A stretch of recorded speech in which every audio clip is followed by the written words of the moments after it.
Hi AP. మనము సినిమాల్లో ఎందరో హీరోలను చూస్తుంటాము. సినిమాలలో హీరోలు చేసే క్యారెక్టర్లను చూసి వాళ్ళు ఎప్పుడూ అలానే ఉంటారనే భ్రమలో బ్రతికేస్తాము. ప్రజలు వాళ్ళ జీవితాలలో ఆ హీరోలకు ఎంతో ఇంపార్టెన్స్ ఇస్తారు. అదే వాళ్ళకు నచ్చిన హీరోలు అయితే ఆ ఇంపార్టెన్స్ 100 రెట్లు ఎక్కువగా ఉంటుంది. ప్రతిదానికి ప్రజలందరూ వాళ్ళనే ఫాలో అవుతుంటారు. మా హీరో అలా ఉంటాడు, మా హీరో ఇలా ఉంటాడు, మా హీరో ఆ షర్ట్ వేసుకున్నాడు అంటూ వాళ్ళనే ఫాలో అవ్వాలని చూస్తారు. వాళ్ళకు సంబంధించిన వాళ్ళు చూపించిన ఫ్యాషన్స్ని ఫాలో అవుతూ ఉంటారు. వాళ్ళని ఇమిటేట్ చేస్తూ వాళ్ళలాగా ఉండాలనుకుంటారు. అంత అభిమానం ప్రజలకి హీరోలంటే. ప్రజలు వాళ్ళను తిట్టినా పెద్దగా పట్టించుకోరు, కానీ వాళ్ళ అభిమాన హీరోలని పొరపాటుగా ఒక్క మాట అన్నా ఊరుకోరు. వాళ్ళ కోసం ప్రాణాలను సైతం లెక్క చేయకుండా కోట్లార్లకు వెళ్తారు. వాళ్ళకి ఏమైనా అయితే వాళ్ళ కుటుంబాలు ఏమైపోతాయి అన్న ఆలోచన కూడా రాదు ప్రజలకి, ప్రజల అభిమానానికి. ఇలా నెత్తిన పెట్టుకుని చూసుకుంటారు ప్రజల అభిమానంతో హీరోలని. ఇది ఇప్పుడు కొంతకాలంగా కొత్తగా వచ్చిన అభిమానం ఏమీ కాదు.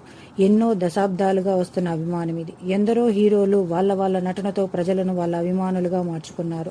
ఇదంతా ప్రజలకు హీరోల మీద ఉన్న అభిమానం. ఇదంతా ఒక ఎత్తు అయితే 40 సంవత్సరాల క్రితం సినీ పరిశ్రమ నుండి ప్రజల మీద అభిమానంతో ప్రజలను అభిమానించే ఒక ప్రజల కోసం ప్రజల మధ్యకు వచ్చారు. ఆయనే గౌరవశ్రీ నందమూరి తారక రామారావు గారు. చిరస్మరణీయులు. ప్రజల గుండెల్లో చెరగని ముద్ర వేసుకున్న నట సార్వభౌముడు. హీరోలకే హీరో. తను బాగుంటే చాలు అనుకోకుండా ప్రజలందరూ బాగుండాలి అంటూ ప్రజల్లోకి వచ్చిన మహానాయకుడు గౌరవశ్రీ నందమూరి తారక రామారావు గారు. అయినా ఆయనకి కొన్ని విమర్శలు, ఎదురు దెబ్బలు తప్పలేదు. మొహానికి రంగులు వేసుకునే వాళ్ళు రాజ్యమేలడం ఏంటి అంటూ ఆ మహానుభావుని విమర్శించిన వాళ్ళు లేకపోలేదు. సినిమా వాళ్ళు రాజకీయాలు చేస్తారా అన్న విమర్శలు లేకపోలేదు. తనతో ఉన్నవాళ్ళు కూడా ఇదంతా మనకెందుకు అన్నవాళ్లే. అయినా ప్రజలకు మంచి చేయడం కోసం ముందడుగు వేశారు. విమర్శలను దాటుకుంటూ చరిత్రను సృష్టించి ప్రజానాయకుడిగా నిలిచారు గౌరవశ్రీ నందమూరి తారక రామారావు గారు. అదేవిధంగా ఆయన నటనకి, రాజకీయానికి వారసుడిగా నందమూరి బాలకృష్ణ గారు హిందూపురం నియోజకవర్గానికి 3 సార్లు వరుసగా ఎమ్మెల్యేగా గెలిచి ఎదురులేని నాయకుడిగా నిలిచారు మన నందమూరి బాలయ్య గారు. సినిమాల్లోనే కాదు, నిజ జీవితంలో కూడా హీరో అనిపించుకున్నారు మన నందమూరి బాలయ్య గారు. అదేవిధంగా సినీ ఇండస్ట్రీ నుండి వచ్చిన పవర్ స్టార్ పవన్ కళ్యాణ్ గారు. తనకంటూ ఒక గుర్తింపు ఉంది. తన కోసం ప్రాణం కూడా ఇచ్చేకి సిద్ధంగా ఉంటారు అభిమానులు. అంత ప్రేమ ఉంటుంది అభిమానులకి పవన్ కళ్యాణ్ గారు అంటే. పవన్ కళ్యాణ్ గారు ఆయనకున్న క్రేజ్ని పక్కన పెట్టి, కోట్లు సంపాదించే నటనను పక్కన పెట్టి, జనాలకు ఏదో తనకు చేతనైనంత మంచి చేయాలన్న ఆతృతతో రాజకీయాల్లోకి అడుగుపెట్టిన మరో సినీ రాజకీయ వారసుడు పవన్ కళ్యాణ్ గారు. బహుశా ఆయనకు లేనిదంటూ ఏమీ లేదేమో.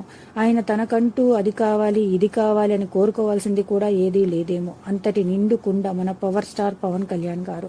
అలాంటి మనిషి ప్రజలకు మంచి చేయాలి, రాష్ట్రానికి మంచి జరగాలి అనుకున్న ఒక్క కారణానికి పడకూడని అవమానాలు ఎన్నో పడ్డారు. వినకూడని మాటలు ఎన్నో విన్నారు. ఆయన ముందు నిల్చునే అర్హత లేని వాళ్ళు, ఆయన దాకా చేరలేని వాళ్ళు, అసలు ఆయన ఉన్న చోటుకి వెళ్ళి ఆయన్ని చూడ్డానికి, ఆయన ముందు నిలవడానికి అవకాశం లేని వాళ్ళు కూడా ఆయన్ని విమర్శించారు.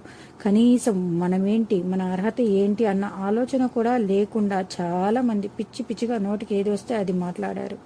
ఇది అనొచ్చా, అనకూడదా అన్న ఆలోచన కూడా చేయలేదు ఎవ్వరు. ఆయన్ని తిట్టారు, ఫ్యామిలీని తిట్టారు, తోడబుట్టిన వాళ్ళని తిట్టారు, కడుపున పుట్టిన బిడ్డల్ని తిట్టారు, తనతో ఉన్న వాళ్ళందరినీ అవమానించారు. ఆయనకి రాజకీయం రాదు అన్నారు. పవన్ కళ్యాణ్ గారికి నిలకడలేదు అన్నారు. తనతో ఉంటూ తనకన్నే పొడవాలని చూశారు. తనతో ఉంటూనే తనకి వెన్నుపోటు పొడిచిన వాళ్ళు ఉన్నారు. ఆయన ప్రతి మాటని వక్రీకరించారు. కించపరచడానికి అడుగడుగున ప్రయత్నించిన వాళ్ళు ఉన్నారు. ఎన్నో మాటలతో ఎన్నెన్నో విధాలుగా రెచ్చగొట్టాలని చూశారు. గడిచిన కాలం ఆయనని పెట్టని కష్టం లేదు, ఆయన చూడని అవమానం లేదు. వీటన్నిటికీ కాలం చెప్పిన సమాధానం పవన్ కళ్యాణ్ అనే నేను. ఈ మాటతో అవమానించిన ప్రతి నోటికి సమాధానం చెప్పినట్టే. రాష్ట్రం కష్టంలో ఉంది, పదవుల కంటే ప్రజలు ముఖ్యము అనుకున్న గొప్ప నాయకుడికి దక్కిన గౌరవం పవన్ కళ్యాణ్ అనే నేను. ఆకాశాన్ని అరచేతితో ఆపలేము అన్నట్టు పవర్ స్టార్ పవన్ కళ్యాణ్ గారి పైన ఉన్న ప్రేమని, అభిమానాన్ని ఎవరూ ఆపలేరు అంటూ ప్రజలు ఇచ్చిన తీర్పు. ప్రజలు అభిమానించే హీరోలే కాదు, ప్రజలను అభిమానించే హీరోలు, ప్రేమించే హీరోలు ఉంటారు అని నిరూపించిన నందమూరి తారక రామారావు గారు, నందమూరి బాలకృష్ణ గారు, పవర్ స్టార్ పవన్ కళ్యాణ్ గారు మా రియల్ హీరోస్. ఎర్రజెండా మీడియా, థ్యాంక్ యూ.